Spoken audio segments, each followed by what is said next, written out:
บายดีทุกคนนะวันนี้ก็สิมาติดตั้งกล้องตัวเขาได้มาใหม่แล้วประมาณอาทิตย์หนึ่งมาใส่ลำที่เขาใส่ออกหลาประจำคือนะเฟกเตอร์เขาเนาะเขาก็ลองแล้วแหละแต่ว่าลองใส่กับ MC นะ MC ตอนนั้นเป็นลูกเบอร์หนึ่งก็คักเนาะทุกคนเขาลองซ้ำซาลองมื้อนั้นถ่ายก็ประมาณ5 โมงแรงนั่นแหละภาพก็ยังแจ้งดีอยู่มันซะมันก็เรื่อยๆซึ่งว่ากล่องตัวนี้สิเป็นรุ่นนี้นะ Hik Micro นะตัวนี้เป็น CK Lite ก็ราคาสมควรอยู่เดี๋ยวเก็บมันเป็นกล่องอันที่ว่าถ่ายได้ทางกลางเว้นกลางคืนเนาะทุกคนมันเป็นสามารถบันทึกวิดีโอในตัวเลยแล้วก็มีวัดระยะมีคำนวณจุดตกของลูกเนาะแต่ละระยะที่เขายิงนะมันจะอยู่ในตัวเดียวเลยกลางคืนมันก็จะมีไฟฉายอินฟราเรดเขาจะติดตั้งใส่เวลายิงกลางคืนมันก็สามารถบันทึกเห็นซ้ำซาลองขาวๆก็สิได้ก็สิประมาณนั้นเดี๋ยวมื้อนี้เขาสิติดตั้งใส่ลำนี่แล้วก็สิไปลอง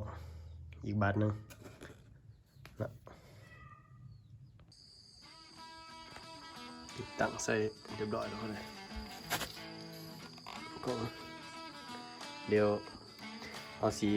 ลองปรับเบิ่งนะว่ามันน่ะถูกใส่ละเพราะว่ากล้องตัวนี้เขาปรับเท่านึงแล้วแต่ว่าเขาปรับใส่กับมันImpact ตัว MC ตัวนั้นปรับถูกแล้วแต่ว่าตัวนี้ยังบ่ทันได้ปรับแล้วมื้อนี้เฮาสิมาปรับขึ้น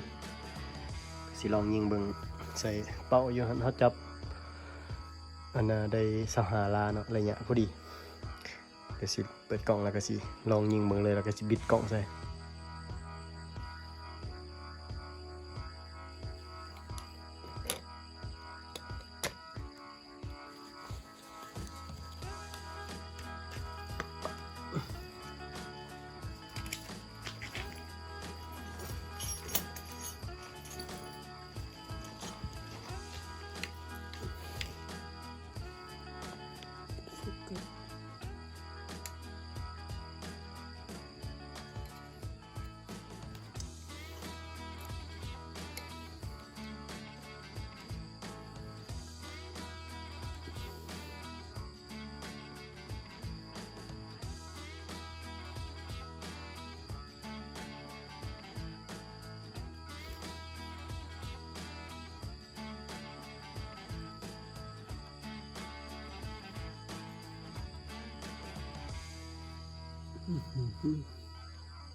ตัว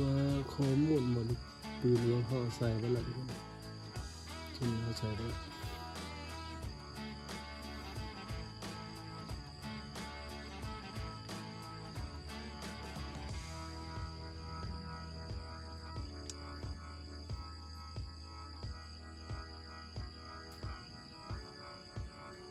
ซึ่งประมาณ14แบบแล้วก็สิลองยิงเลย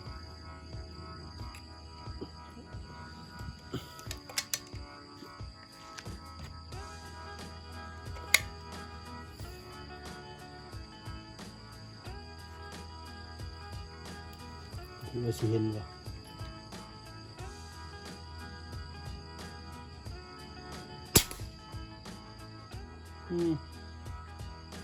ลุกไปทางไหน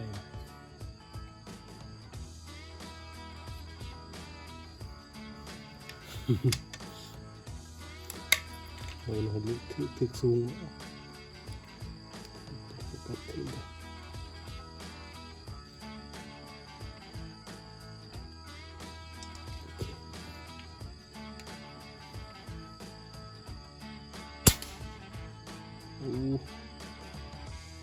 ตกเถิงปรับลงมาขึ้นก่อนในหนึ่งกัน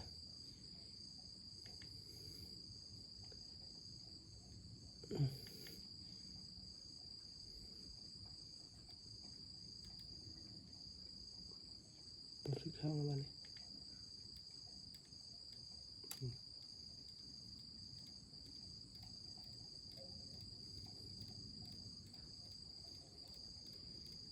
บิดขึ้นไปมันหดนั่นแถวนั้น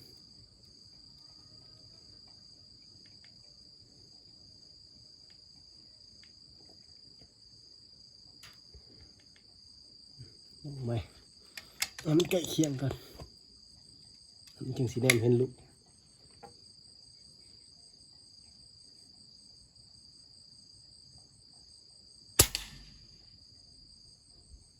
เห็นแล้วลุกตกฟิ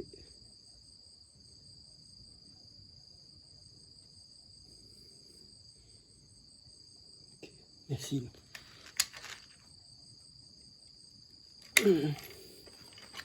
ยิงใส่จุดแถวนี้กัน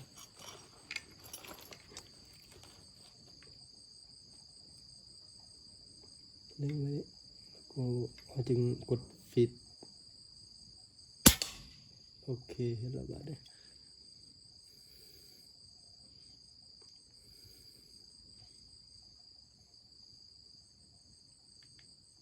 โอ้ยยังบ่ซื้อ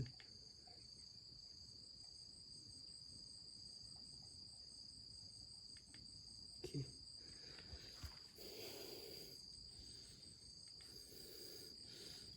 ยังบ่ถนัดปานใดมือใหม่หาก็ลองก็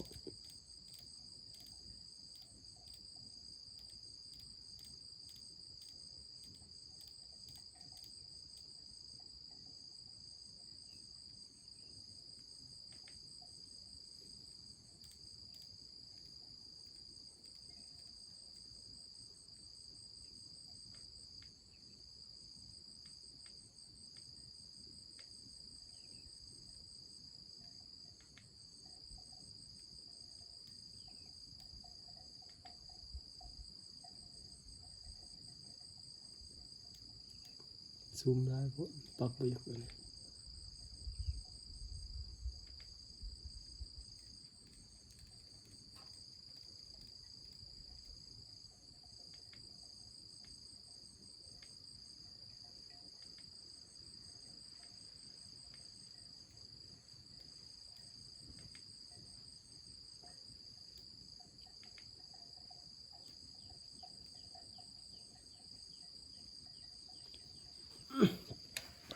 เอาไม่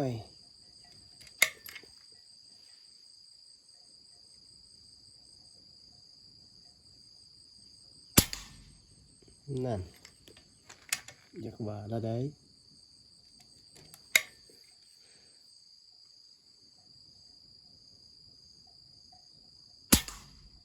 อยากว่านั่นละได้นะ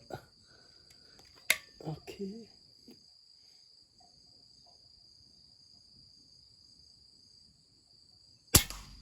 โอเคพอดีละเซฟแล้วเป็นทุกคนเลยได้ละระยะสหราถึงละก็คิดประมาณนี้ปุ่มมันอะสหลาตกเอกเลยจนนั้นข้อมูลตัวอื่น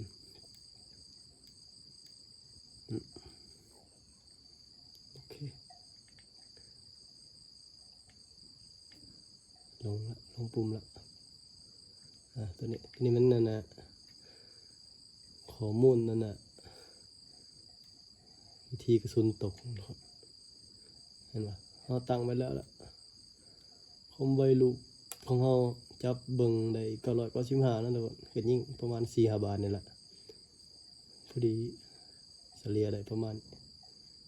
แล้วก็ตัวนี้มันนั่นนะตัวนี้เขาข้อมูลตัวนี้เขาไปคนเอาใน Google เนาะแล้วเขาพิมพ์ใส่แขวงตัวเขาอยู่นะแขวงเมืองเขาอยู่เขาก็เอามาใส่ข้อมูลนั้นระดับมัน altitude เนาะ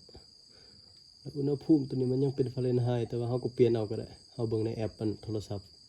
มันตกอยู่เฉลี่ยบนเขาอยู่ประมาณ25 องศาเขาก็ใส่ประมาณตัวนี้มันค่า BC เนาะค่าสัมประสิทธิ์ลูกปืนครับนะเวลามันถูกกับเราอย่างนั้นนะมันจะมีผลระยะลูกปืนไปได้ไกลซ้ำใด มันจะเป็นค่าตัวนี้ค่าตัวนี้แห่งสูงแห่งยิงได้ไกลเนาะปืนตัวนี้แม่นอัน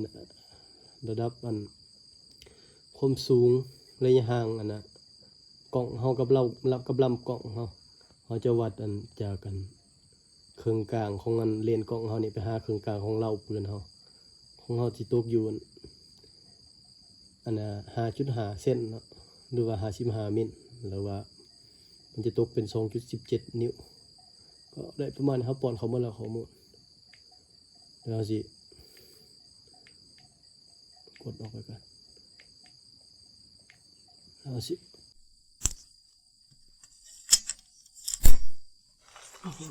ย้ำขึ้นกันคนเลย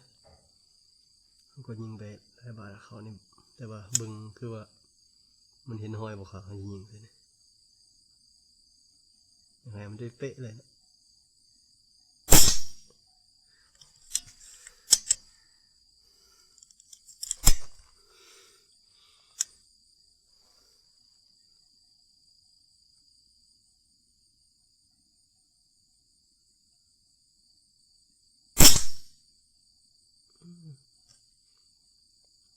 ได้แล้วเดี๋ยวสิลองออกไปเลาะหายิงนกก่อนบ้านนี้คันมันมีก็สิยิงให้เบิ่งคันมันมีแล้วก็กลับแล้วเนาะ